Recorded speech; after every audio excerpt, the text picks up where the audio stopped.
Hi hello everyone. అయితే ఈరోజు వ్లాగ్లో నేను మీకు రాయ్సీ డైలీ రొటీన్ మార్నింగ్ సెక్షన్లో ఎలా ఉంటుంది అనేది నేను మీతో చెప్పబోతున్నాను. ఈ వీడియో అప్లోడ్ చేయడానికి రీజన్ ఎవరికన్నా ఈ వీడియో యూస్ఫుల్ అవుతుందని చెప్పేసి. సో యాక్చువల్లీ నిన్నటి వరకు నేను బాబుకి ఉగ్గునే పెట్టాను. ఇప్పుడు మకానా కానీ అటుకులు కానీ ఇంకా ఓట్స్ ఇవన్నీ వేయించి ఫైన్ పౌడర్ చేసుకొని ఉగ్గు పెట్టాను. ఇంకా ఆఫ్టర్ దట్ పప్పులని ఇవన్నీ వేసి ఉగ్గు పెట్టాను.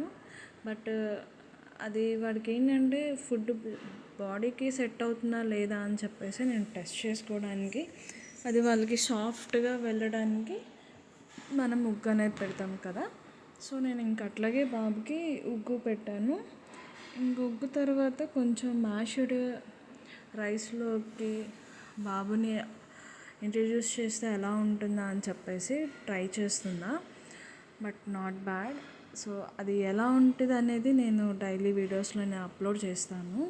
సో అది కూడా ఏంటంటే ఇప్పుడు పిల్లలకి మంత్స్ పెరిగే కొద్దీ ఏ ఫుడ్ పెట్టాలి, ఏం ఫుడ్ యాడ్ చేసి పెట్టాలి, ఎలాగ పెట్టాలి అనేది చాలామందికి డౌట్స్ ఉంటుంది. పెద్దవాళ్ళు ఉన్న డౌట్స్ ఉంటుంది, పెద్దవాళ్ళు లేకపోయినా డౌట్స్ ఉంటుంది. సో వాళ్ళందరికీ ఏంటంటే నా వీడియోస్ యూస్ఫుల్ అవుతాయి అని చెప్పేసి నేను అనుకుంటున్నాను. అండ్ వీడియోస్ వాచ్ చేసేవాళ్ళు ఎక్కడి నుంచి వాచ్ చేస్తున్నారో కూడా నాకు కామెంట్లో చెప్పండి. అండ్ ఈరోజు బాబుకి నేను మొన్నటి వరకు అయితే రాగి పాలతో చేసిన ఉగ్గు పెట్టాను. బట్ ఇప్పుడు రాగి పాలతో కాకుండా రాగి పౌడర్ ఉంటుంది కదా, ఆ పౌడర్ని నేను ఇంకా వాటర్లో మిక్స్ చేసుకొని అది స్మూత్ టెక్స్చర్ వచ్చేంత వరకు కలుపుకొని, అండ్ ఆఫ్టర్ అది ఉడికిపోయిన తర్వాత కొంచెం గీ యాడ్ చేశాను. సాల్ట్, షుగరు, జాగ్రీ అంటే నేను ఇంకా ఇంట్రడ్యూస్ చేయలేదు బాబుకి. సో అందుకని చెప్పేసి లైట్గా పటికి బెల్లం వేసా. సో అది వేయొచ్చో లేదో నాకు కామెంట్లో చెప్పండి. సో అది వేసిన తర్వాత బాబుకి ఇంకా అలా తినిపిస్తూ ఉండేటప్పుడు మా పక్కన ఆంటీ వచ్చారు. ఆంటీ వచ్చి ఇంకా బాబుతో అలా కూర్చొని మాట్లాడుతూ ఉన్నారు.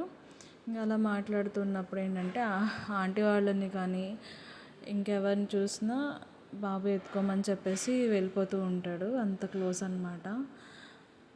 ఇంకా అది అయిపోయింది. టిఫిన్ అయిపోయిన తర్వాత ఇంకా బాబుని కూర్చోపెట్టుకొని అంట్లు తోముదామని చెప్పేసి స్టార్ట్ చేస్తున్నా.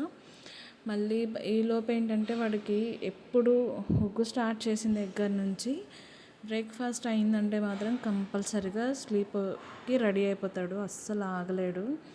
ఇంకా అట్లాగా వాడిని స్లీప్ వేసే టైంలో ఏంటంటే కొంచెం నాకు బ్రేక్ఫాస్ట్ తినడం కానీ పనులు అవ్వటం కానీ లేట్ అయిపోతుంది. అండ్ అక్కడ వాష్ చేసుకునే దగ్గర కూడా ఎండ వచ్చేస్తుందని చెప్పేసి ఇంకా నేను నిద్ర కాసేపు ఇప్పుడే కదా బ్రేక్ఫాస్ట్ అయ్యింది, కొంచెం సేపు ఆగి పెడతామని నిద్రకి వేద్దామని చెప్పి ఇంకా నేను అలా కూర్చొని అంట్లు వాష్ చేస్తూ ఉన్నా. ఇంకా వాడు ఏం చేస్తున్నాడు అంటే నేను డైలీ బట్టలు వాష్ చేసినప్పుడు కానీ అంట్లు వాష్ చేసినప్పుడు కానీ బాబుని అయితే మోస్ట్లీ నా దగ్గర పెట్టుకొని వాష్ చేస్తాను.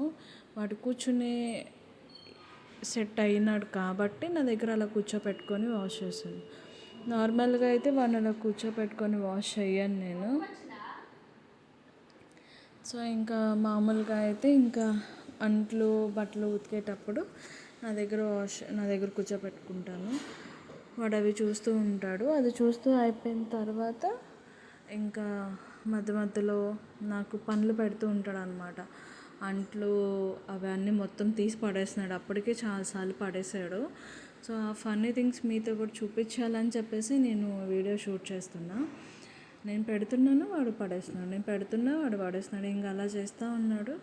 ఇంకా అది అయిపోయిన తర్వాత ఇంకా వాడికి లైట్గా కొంచెం అప్పటికే 1 hour గ్యాప్ వచ్చేసింది. సో లంచ్ పెట్టేటప్పటికి ఒక 2 hours అట్లా గ్యాప్ ఉన్న ప్రాబ్లం లేదు, ఎందుకంటే అది మార్నింగ్ తిన్నది డైజెషన్ అవ్వాలి కాబట్టి. సో అది అయిపోయిన తర్వాత కొంచెం బనానా మ్యాష్ చేసి స్మూత్గా చేసిన తర్వాత దాంట్లో కొంచెం గీ యాడ్ చేశాను. ఎక్కువ కాదు, జస్ట్ లిటిల్ బిట్. అది ఏంటంటే ఉట్టి బనానా అయితే బాబు అస్సలు తినాడు. సో అందుకని చెప్పేసి కొంచెం బనానాలో గీ యాడ్ చేసి ఇంకా అట్లాగా కొంచెం బయటకు అట్లా కారిడార్లో ఇంకా అలా తీసుకొని వెళ్ళి బాబు కొంచెం అలా పెట్టాను. పెట్టిన తర్వాత కొంచెమే తిన్నాడు. కొంచెమే పెడతాను నేను, ఎక్కువ కూడా ఏది ఎక్కువ క్వాంటిటీ ఎక్కువ నేను ఏది పెట్టాను. వాడు వదిలేసినా పర్లేదు, వాడికి సరిపోయినంత వరకు తింటే చాలా అనిపిస్తుంది. ఎందుకంటే ఎక్కువ పెట్టి ప్రాబ్లం ఫేస్ చేసే కంటే వాళ్ళకి ప్రాబ్లం ఇచ్చే కంటే కొంచెం పెట్టినా అది వాడి బాడీకి సెట్ అయ్యేలాగా ఉంటే చాలా అని నేను అనుకుంటా. సో అట్లనే కొంచెమే పెట్టాను. ఇంకా అలా పెట్టిన తర్వాత ఇంకా మా బాబుకి స్లీప్ వచ్చేసి ఇంకా అలా పడుకున్నాడు. సో ఆఫ్టర్నూన్ లంచ్ ఎలా పెడతాను, ఈవినింగ్ డిన్నర్ ఎలా పెడతాను, ఇవన్నీ వీడియోస్ నేను ఏంటంటే 1 బై 1 అప్లోడ్ చేస్తాను. సో ఈ వీడియో మీకు ఎలా అనిపించింది, మీరు మీ పిల్లలతో ఎలా ఎంజాయ్ చేస్తారు, సో నేను ఎంజాయ్ చేస్తున్నట్టే నేను పిల్లోడిని పెట్టుకొని దగ్గర వర్క్ చేస్తున్నట్టే మీరు వర్క్ చేస్తారా, సో ఇంకా మీకు ఎట్లాంటి వీడియోస్ కావాలి నాకు కామెంట్ చేయండి. ఈ వీడియో మీకు ఎలా అనిపించిందో కూడా నాకు కామెంట్ చేయండి. ఇంకా కొత్తగా చూస్తున్న వాళ్ళు ఎవరైతే మా ఛానల్ సబ్స్క్రైబ్ చేసుకోలేదో Roy's official YouTube channel, please subscribe చేయండి, లైక్ చేయండి, షేర్ చేయండి అండ్ మీ వాల్యుబుల్ ఫీడ్బ్యాక్ నాకు షేర్ చేయండి అండ్ బెల్ ఐకాన్ యూస్ చేయడం మర్చిపోవద్దు. నెక్స్ట్ వీడియోతో మళ్ళీ టచ్లోకి వస్తాను. Bye guys.